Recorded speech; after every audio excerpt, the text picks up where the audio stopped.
Eu vejo muitas pessoas falando sobre estudar, entrar em ambientes para passar em concurso. E depois que passam no concurso, essas pessoas elas se isolam, essas pessoas acabam deixando isso de lado. O que tu diria hoje para essas pessoas que passaram no concurso? Passei no concurso, já está resolvido ou precisa continuar estudando? O que você me diz? O Cleiton acabou de falar sobre você ter aqueles hábitos, né, de você fazer aquelas 3 coisas: estudar, orar e treinar. Eu tenho isso internalizado em mim, Cleiton. As primeiras coisas que eu faço de manhã é orar, treinar, estudar e ler. E eu coloco de separado porque eu estudo uma língua estrangeira, eu tento sempre ter isso como um hábito. Eu faço isso todos os dias. Isso não interessa o que você já passou, o que você já fez. Você precisa sempre buscar crescer. Mesmo que você já esteja estabilizado numa carreira, no concurso que você quer estar, você pode buscar conhecimentos que vão te conduzir a ser uma pessoa melhor, a ter uma inteligência melhor, a poder tratar as pessoas melhores. Porque se você está na carreira de praças, você pode ainda passar para a carreira de oficial, se você tem esse desejo. Ou se você já está satisfeito com essa carreira, você pode se tornar um cara melhor, você pode se tornar um líder melhor. E eu digo líder, não é porque você tem que ser oficial para ser líder. O soldado moderno, ele pode ser líder. Acabou aquele tempo em que o líder é só o cara que comanda. Não, hoje o soldado, ele dá exemplo para os demais e ele pode fazer toda a diferença no ambiente. É muito comum o cara que chegou moderno, ele ser escorraçado naquele ambiente e aos poucos ele entra naquela mesma frequência.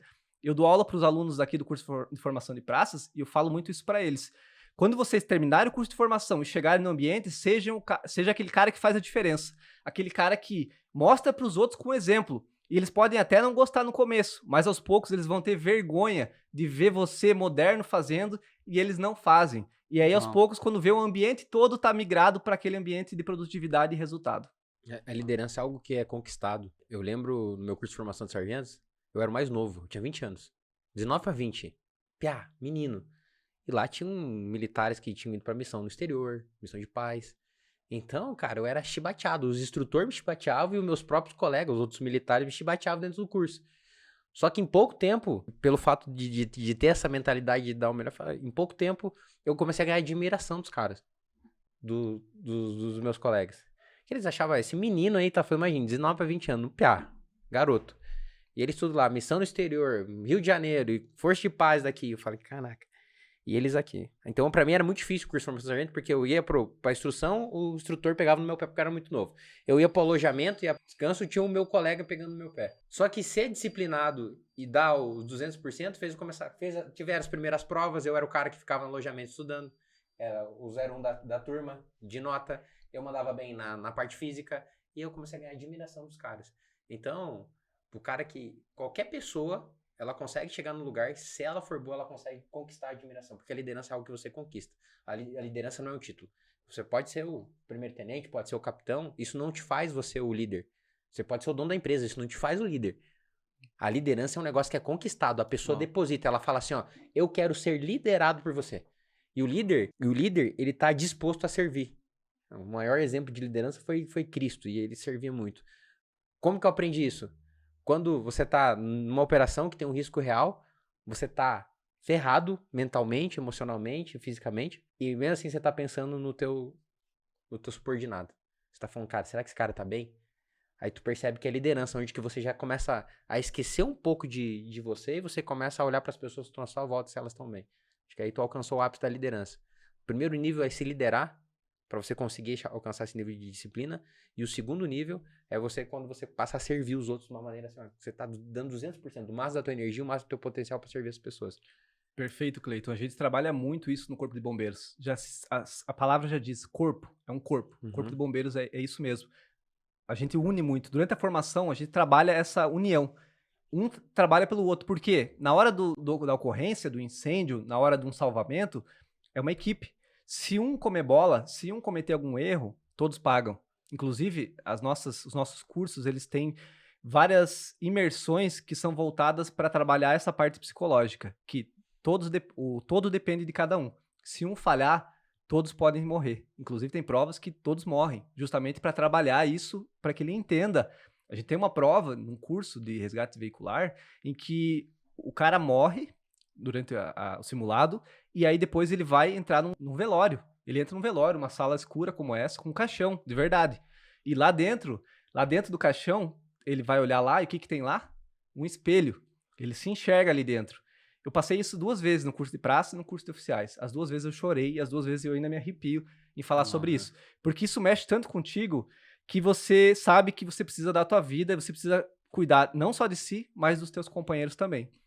E você falou agora há pouco, Cleiton, sobre você ter sido mais jovem. Eu também fui, cara. Tanto no CFP, quanto no curso de praças, quanto no curso de oficiais. Nos 2 eu era o mais novo e eu passei pelas mesmas situações. A gente é aprovado o tempo todo. A gente é testado o tempo todo. E as pessoas, isso é natural, as pessoas vão... ainda mais se você começa a se destacar em algumas coisas, as pessoas, algumas delas vão se incomodar com aquilo e vão tentar te neutralizar. E aí você precisa continuar fazendo aquilo que você considera certo, aquilo que você considera honrado e aquilo que você acha que deve ser feito. E aí, aos poucos, você vai conquistando essa admiração, esse respeito, que é o mais importante.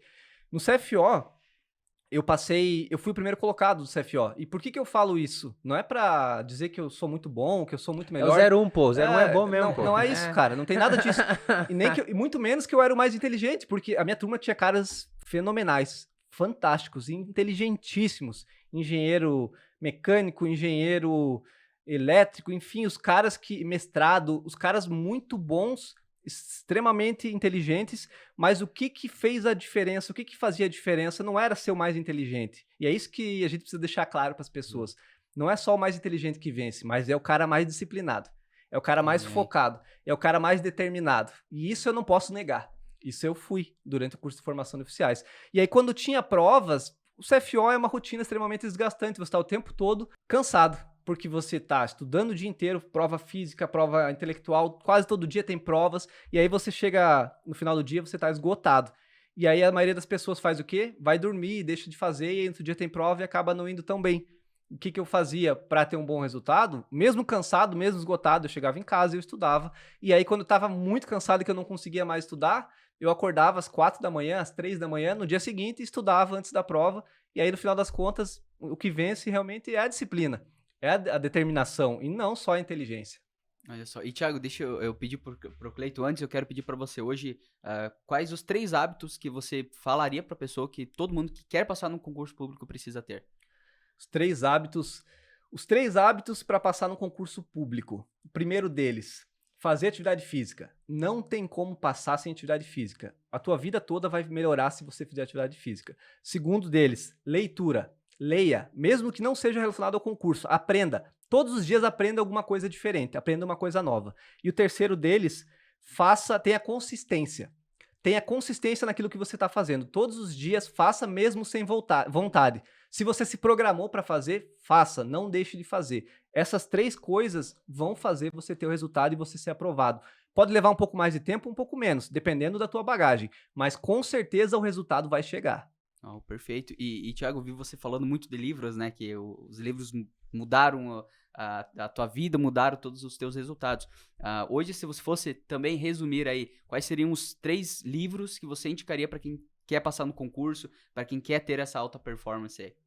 3 livros para passar no concurso público. O primeiro deles, esse aqui, Concurso Público com a Mentalidade Adequada ao Resultado Só Questão de Tempo. Aqui você vai aprender o que você precisa de mentalidade e de ferramentas, certo? E aí, além desse livro aqui, eu indico Hábitos Atômicos, que é um livro muito interessante para você aprender a ter mais produtividade, ter mais performance. E existem vários bons livros. Um terceiro livro, 12 Regras para a Vida. Também vai fazer muita diferença no teu resultado, porque você vai entender. E percebam que os 3 livros, o segundo está mais focado em produtividade, em resultado. Os outros 2, muito em mentalidade. E aquilo que a gente já conversou. Perfeito. Talvez 95% seja mentalidade. Os 5% é ferramenta. É conexão com Deus, conexão com a fonte, conexão com as pessoas certas, tá no ambiente certo. E, por fim, as ferramentas, que é o que vai fazer você conectar todos esses pontos.